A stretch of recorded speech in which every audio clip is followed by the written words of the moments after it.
자, 이쪽으로 오세요. 조심하시고요. 미끄러워서 아침이라 이슬이 있어가지고 조심하세요. 물기가 있습니다. 조심해서 오세요.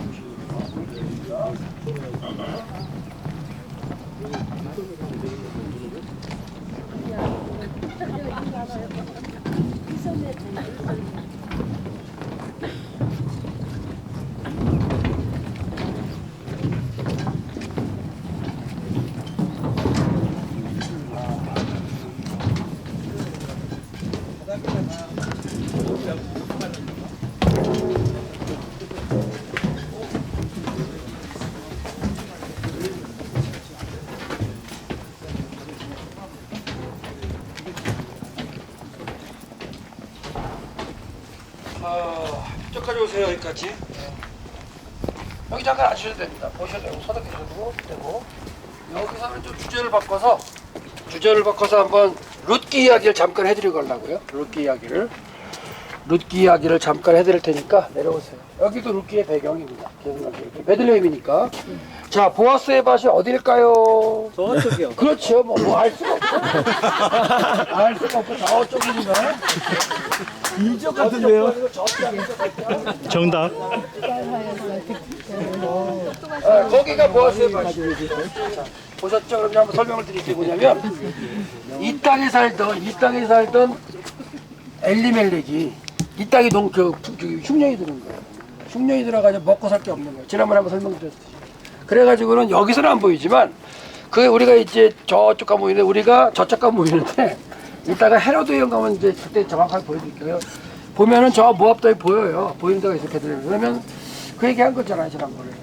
왜 무작정 여기 흉년들을 떠났다기보다는 여기서 머물고 노력을 했겠죠. 근데 더 이상 천연식을 먹을 살릴 방법이 없으니까 어떻게 보면 굶주기 없어서 저 땅은 뭔가 있겠지 하고 갔다는 얘기예요. 듣는데 가서 엘리멜렉이 죽죠. 그리고 나서 이제 나오미가 어떻게 할까? 고향 돌아갈까? 이런데 아직까지 고향에 소식은 안 들려요. 그래서 이제 말년과 기른을 결혼을 시킵니다. 그러니까 아버지 그 남편이 죽은 다음에 저에게 결혼을 시켜요. 그래가지고는 며느리를 얻는데 오르바하고 룻을 얻죠.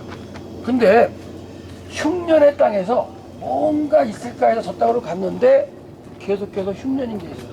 먹을 거는 해결되는지 모르겠는데 생명이 자꾸만 죽어나가요.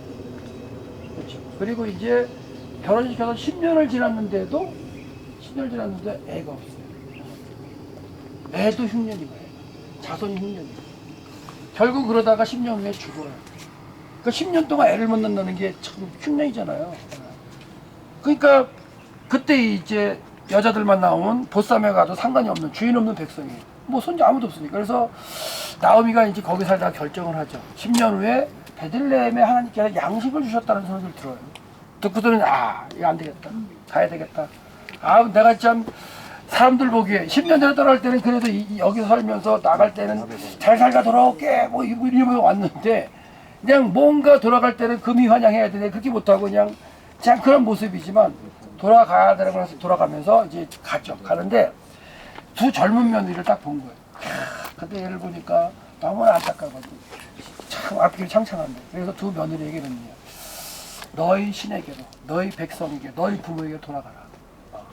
지창문 가져도 결혼할 때 다 돌아가라. 그렇게 얘기하니까 어떻게 해요? 싹 돌아갔네? 아니에요. 처음에는 둘 다 잘 읽어보세요. 보면 나중에 가서 둘 다 아닙니다. 저희는 어머니와 함께 가겠습니다. 그랬어요. 둘 다. 오르바까지. 오르바를 여러분 그렇게 나쁘게 생각하지 마세요. 오르바도 처음에는 같이 간다. 둘이서 같이. 어머니가 가시는 걸 가겠다. 그렇게 했는데 좀 가다가 또 있다가 얘들아 또 얘기하는 거예요. 내가 지금 나이가 얼만데 지금 나랑 같이 간들 내가 뭐 결혼해서 자식을 낳는 그 자식을 키워서 니네들이 어떻게 그 자식이랑 결혼을 해가지고 애를 낳고 살래? 안 돼. 다시 돌아가. 계속해서 엄마가 그러니까 나오미의 심정을 이해하셔야 돼요. 그 나오미가 두 며느리에 대해서 이방 며느리지만 그 며느리를 어떻게 참 해가지고 마음속으로 해가지고 그 인생이나든가 그들의 삶을 좀 보살피려고 돌아가려고 하는가. 나랑 같이 가서 절대 좋은 일 못 봐요. 그리고 남편이나 뭐 애가 있어야 결혼을 해가지고 가문을 이루고 하죠. 안 되니까 돌아가라는데 그렇게 강권하니까 그제서야 이제 오르바는 이제 마음을 정리해서 어머니 그러면 어머니 말씀에 순종하겠습니다. 그리고 이제 가죠. 가지만 그 룻은 안 가요. 그래도 또 쫓아가요.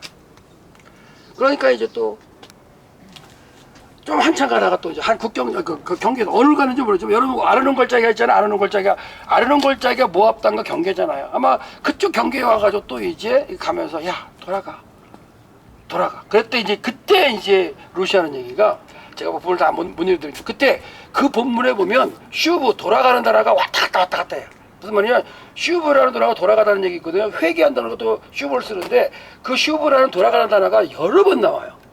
그러니까 나는 내 백성에게로 돌아가겠다. 다음이거예요. 너는 네 백성에게로 돌아가고 네 신에게로 돌아가라. 그리고 거기 가서 결혼해서 살아라. 너희들 아직 창창하잖아. 그러면서 돌아.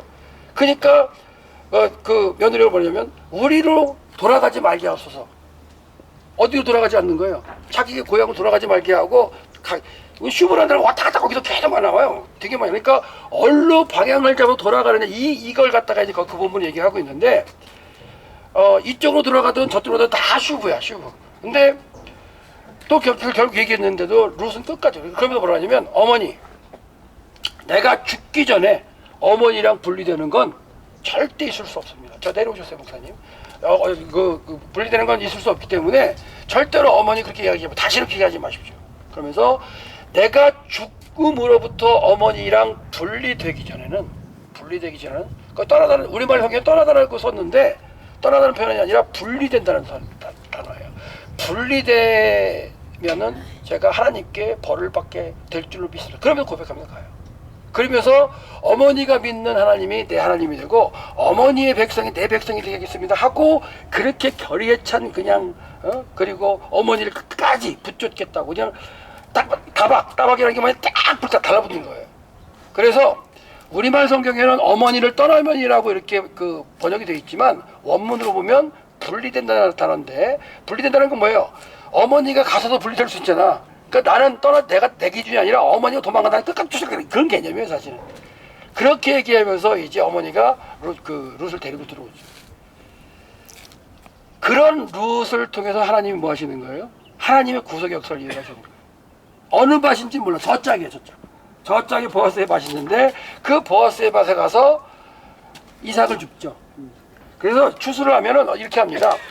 추수를 하게 되면 밀을 갖다가 딱 보리를 추수를 할 때 추수를 하다 보면 나달이 떨어지잖아요. 떨어지는 걸 안 주워요.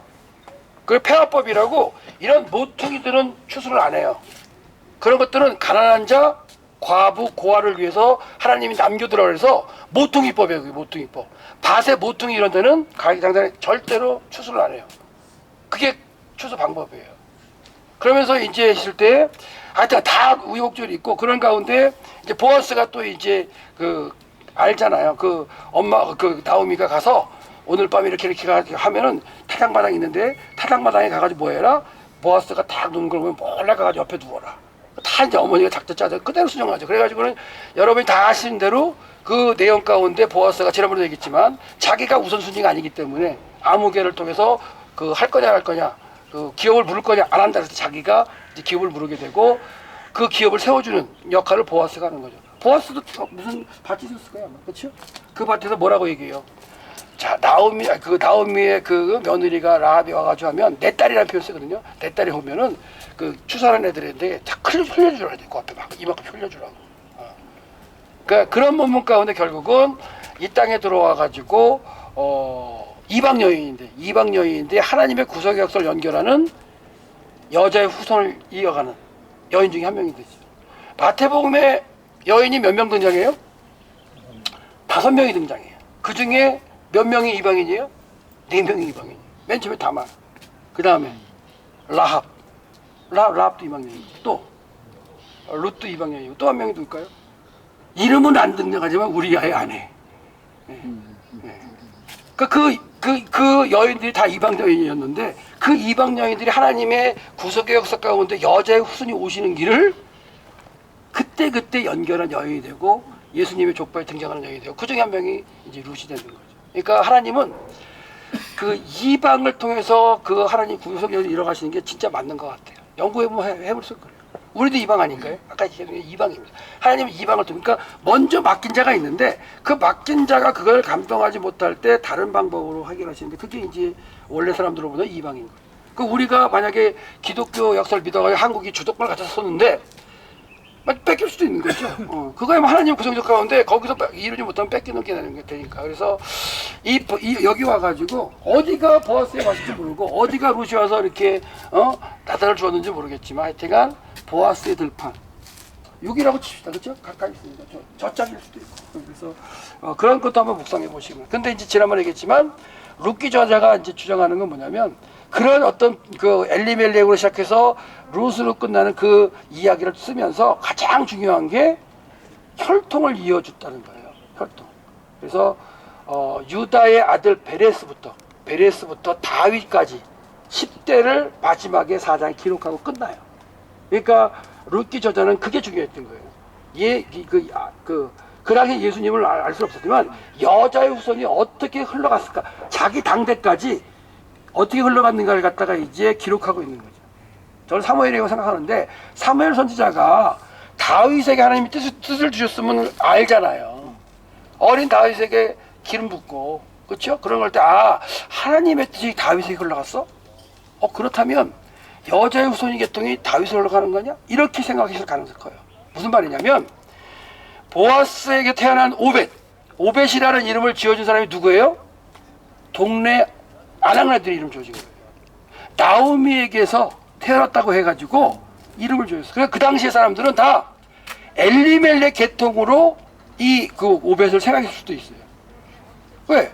나오미가 그 가문이고 나오미 가면 엘리멜렉 가문이니까 그 가문의 혈통이 연결된 누구예요? 오벳이 태어난 거예요.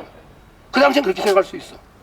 그리고 이제 그 당시 계속 진행하겠죠. 근데 다음 시대쯤 왔을 때 이제 사무엘이 이제 깨닫는 거죠. 하나님의 구속 역사의 혈통이 어디로 흘러갔을까 했을 때 다윗까지 왔거든요.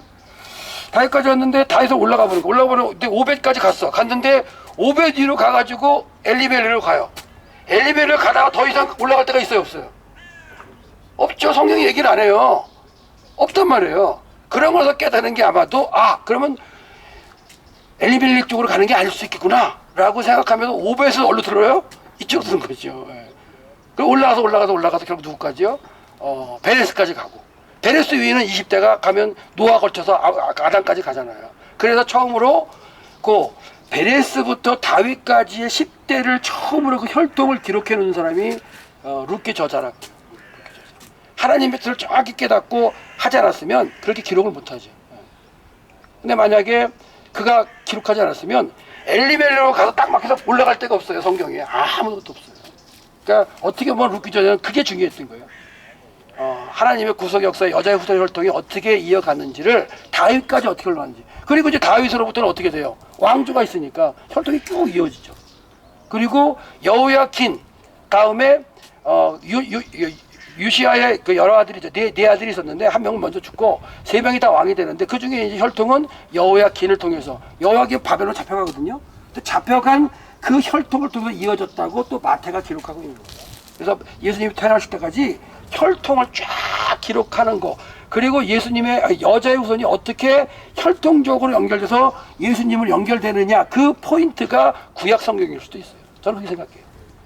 그렇기 때문에 왜? 하나님 약속하셨잖아요. 여자의 후손을 통해서 뜻을 이루겠다. 그래서 구약 성경은 여자의 후손의 혈통이 어떻게 흘러가느냐, 시대부적으로 끊어질 듯 하다가 연결되고, 끊어질 듯 하다가 연결되고, 이건 줄 알았는데 여기고, 그렇게 해서 이어가는 게 결국은 하나님 구속 역사였고, 그 끝에 예수 그리스도가 태어나고, 그 소식을 들은 게 누구예요? 목자들의, 여기 들판에서 있던 목자들이었고. 자, 그래서 구약 시대의 레갑 자손 얘기해드렸고, 그다음에 그거보다도 먼저 룻 이야기도 해드렸고, 그다음에 여기 살던 이제 그 누구예요? 그 목자들, 레갑 자손들도 얘기했어요.